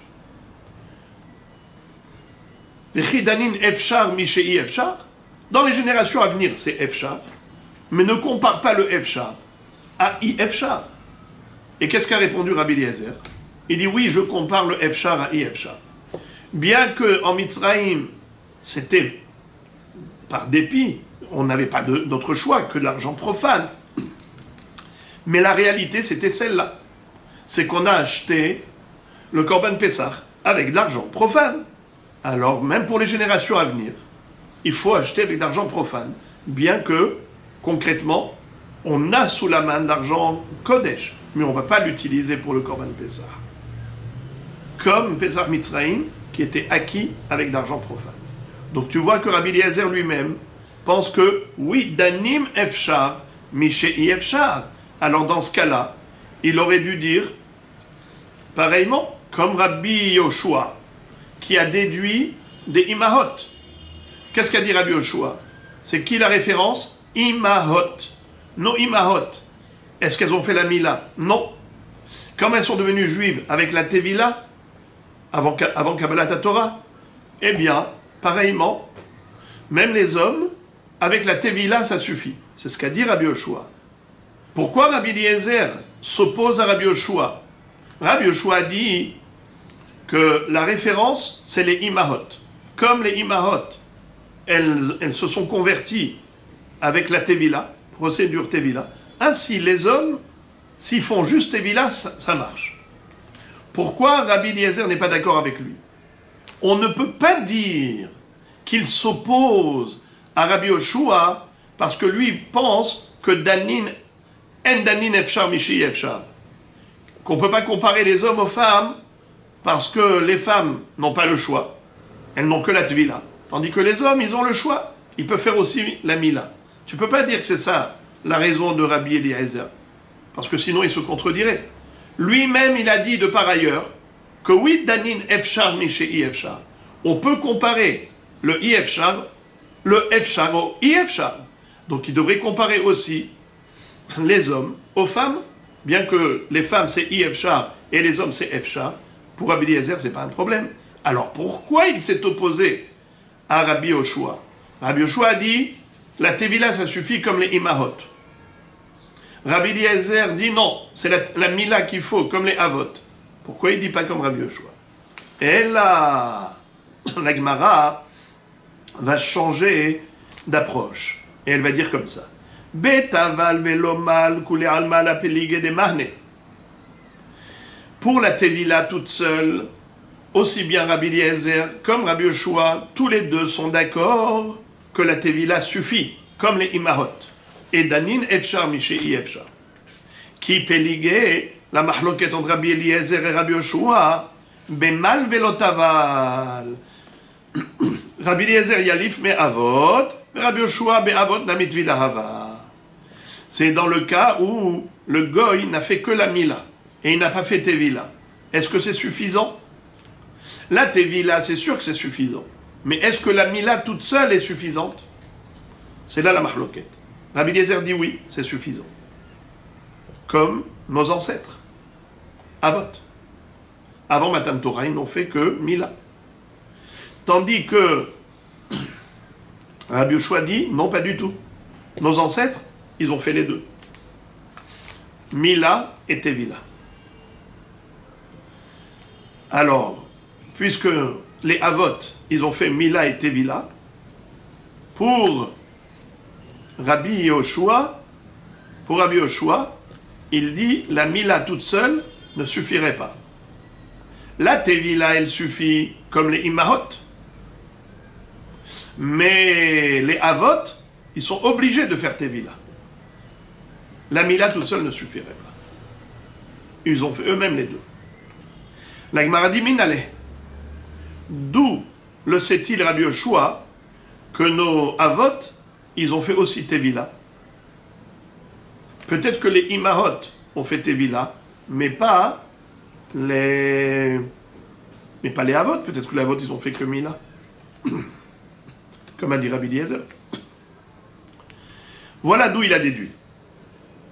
La Gemara propose et elle réfute. Elle dit El imam edirtiv lech el ha'am vekidashtam hayom umachar vechibbesu simlotam uma bemakom she'en ta'un kibus ta'un tevila makom she'ta'un kibus enodin she'ta'un tevila vedin manekiyut be'alma. Si tu vas me dire que Rabbi Yoshua a déduit la tevila des hommes du fait que Kadosh Baruch Hu avait dit à Moshe Rabbeinu de préparer Am Israël à Kabbalat Torah. Lech el ha'am vekiddashtam, tu vas les consacrer à Yom Umachar, aujourd'hui et demain, vechibbesu simlotam. Et ils laveront leur linge. Qu'est-ce que ça veut dire, laver le linge? Ça veut dire tremper les habits dans le mikvé. Alors, si déjà les habits, il faut les tremper au mikvé, à plus forte raison, leur corps. Uma bemakom she'en ta'un kibus, ta'un tevila. Makom she'ta'un kibus enodin she'ta'un tevila. Par exemple, un Baal Keri, un homme qui a une pollution nocturne, il doit aller au mikvé. Est-ce qu'il a besoin aussi de tremper ses vêtements au mikvé? Non. Alors, quand la Torah dit qu'il faut tremper les vêtements au mikvé, qu'elle va homer que la personne elle-même, elle doit passer au mikvé. Qui peut le plus, peut le moins. Ça veut dire que si on exige que même les vêtements passent au mikvé, dès que l'homme lui-même doit passer au mikvé. car parfois on demanderait qu'à l'homme et pas ses vêtements. Mais si on demande même de tremper les vêtements, machma que le corps, c'est sûr qu'il faut. Alors peut-être que c'est de là qu'il a déduit. Du fait qu'Akshborou a dit qu'avant Matan Torah, ils doivent laver le linge, a priori ça veut dire qu'il faut les passer au mikvé, les tremper au mikvé. Alors, de là il a une preuve. La Gemara dit non, ce n'est pas une preuve. Vedin manekiyut be'alma. Peut-être qu'Akshborou a demandé de laver les vêtements, pas à titre de purification, de les tremper dans le mikvé. C'est de les laver pour la nekiyut, pour la propreté, pour que Am Israël soit beau, propre, au moment de Kabbalat Torah. Pour être Bekabel Pene al-Shechina, il fallait être beau. Donc on n'a pas de preuve d'ici qu'ils se sont trempés au mikvé. Et la mehacha. En voici la preuve. D'où Rabbi Yoshua, il sait qu'ils ont fait Tvila, parce qu'il est écrit qu'avant Matan Torah, Vaikar Moshe et Adam, Vaizrok ala'am, Ugmire de en haza'a belo tevila. Il est raconté, décrit à la fin de Parashat Mishpatim, qu'avant Matan Torah, Moshe Rabbeinu avait fait la shrita d'un korban, il a recueilli le sang et il a aspergé le peuple avec ce sang du korban. Et on a une tradition, Gémiré, c'est une massorette depuis Moshe Rabbeinu. De en haza'a belo tevila. La halakha de Moshe Misinaï est que il n'est pas possible qu'il y ait un devoir de haza'a et qu'il n'y ait pas de devoir de tevila. S'il y a aspersion, il y a forcément immersion. Comme on retrouve quelqu'un qui a touché un mort, eh bien, il est tamé. Mais après ça, il faut l'asperger avec les eaux lustrales mélangées aux cendres de Paradouma, le 3e jour, le 7e jour. Et il y a le mikvé. Obligatoirement, s'il y a haza'a, il y a forcément tevila. Donc là aussi, bien que la haza'a c'était avec du sang, mais le mikvé devait avoir lieu obligatoirement. Alors voilà comment Rabbi Yoshua a déduit que Avotenu, ils n'ont pas procédé seulement à la circoncision, mais également à l'immersion.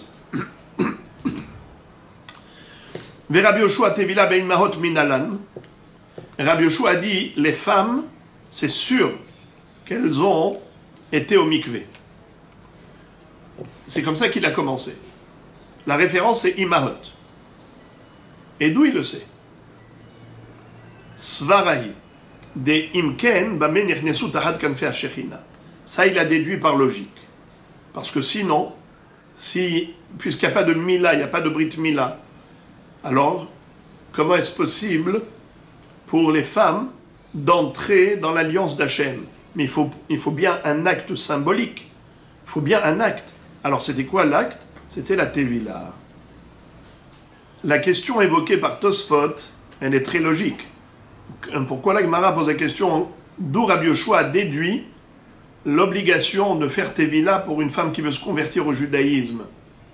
Et plutôt, d'où sait-il que les Immahot, nos matriarches, elles se sont trempées au mikvé pour cette conversion? Mais la réponse, elle peut être la même que celle qu'on a vue pour les hommes. On vient de dire que d'où il sait, Rabbi Yoshua, que les hommes ont fait Mila et Tvila, c'est parce que il y a eu Haza'a. Et s'il y a eu Haza'a, il y a forcément Tevila qui va avec.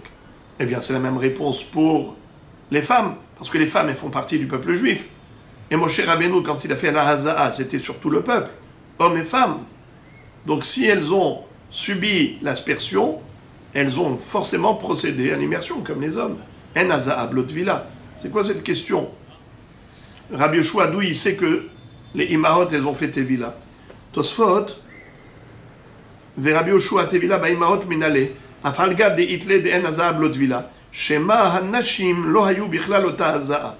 Peut-être que quand on a dit Ha'am, ça n'a pas inclus les femmes.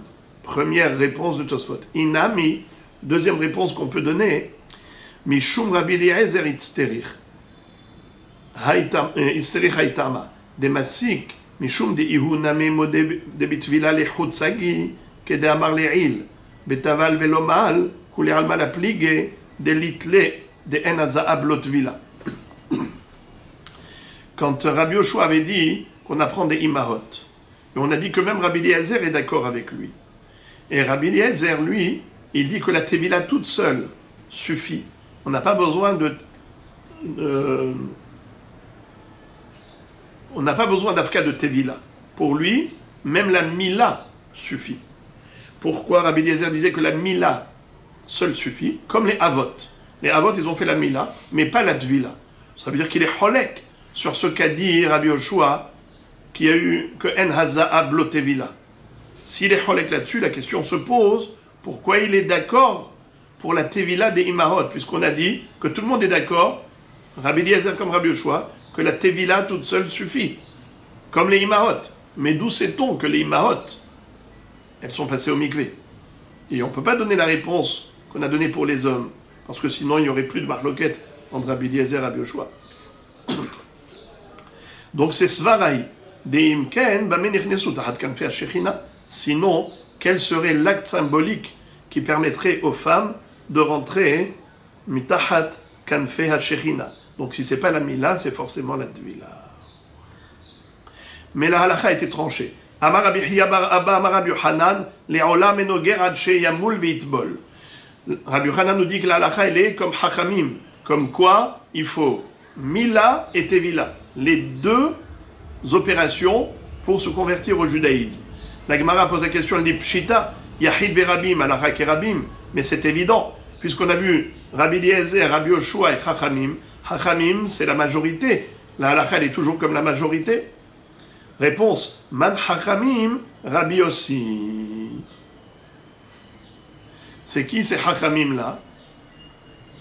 C'est pas Rabbim, c'est que Rabbi aussi. Voilà pourquoi Rabbi Yochanan devait nous dire la halakha elle est comme ça, parce que sinon on aurait pu croire que la halakha n'est pas forcément comme c'est Chachamim, puisque c'est Chachamim, c'est que Rabbi aussi. Donc on a Rabbi Yoshua, Rabbi Eliezer et Rabbi aussi, qui dit que la halakha est comme Rabbi aussi.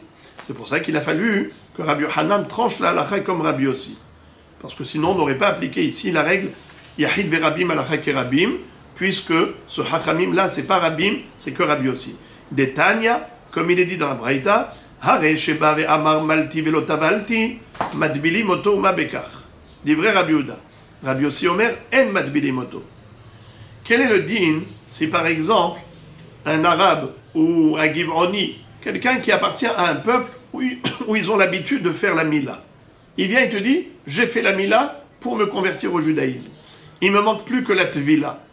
Est-ce que ça suffirait de lui faire la tvila et on compte sur lui pour dire que la mila qu'il a faite, elle est les Shem Gerut? Réponse, non. Pardon, réponse mahloket. D'après Rabbi Yossi, en madbili moto. Rabbi Yossi dit pas du tout. Tu dois lui refaire une ponction, faire couler une goutte de sang, à ta faddam brit, parce que sa mila, elle est peut-être pas cachère. Lui, il nous raconte que c'était une mila les Shem Gerut, mais peut-être que c'était une mila comme celle des Arabes, qui n'est pas mila les Shem Gerut. Il faut faire à ta faddam brit les Shem Gerut, et ensuite le mikvé. Mais Rabbi Yehuda a dit que ce n'est pas la peine. On peut le faire passer au mikvé, ça suffit. Comme Rabbi Yoshua, qui a dit que Taval, ça suffit. Même Rabbi Eliezer était d'accord que Taval, ça suffit. Alors, qu'est-ce qu'il te dit? Qu'il a fait la Brit Mila, les Shem Gerut? Admettons qu'il ne l'ait pas fait, les Shem Gerut. Tu le fais passer au mikvé, et tranquille, ma bekar. Matbili moto, ma bekar, parce qu'on n'a pas besoin que la Mila soit les Shem Gerut, parce que même la Tevila toute seule suffit.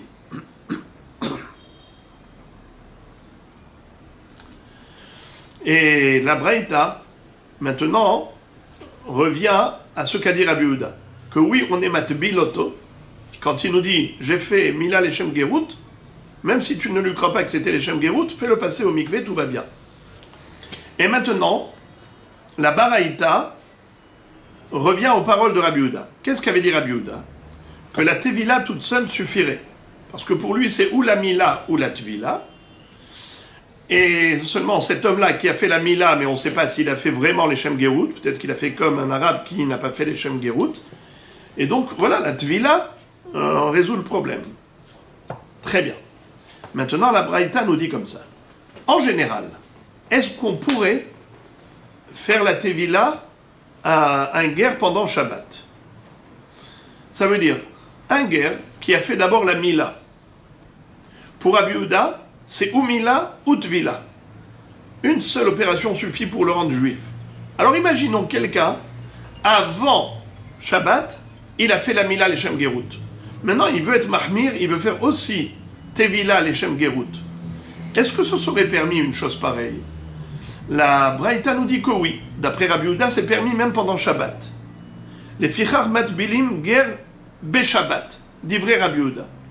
Rabbi Yossi Omer, En Matbilin. Rabbi Yossi dit non.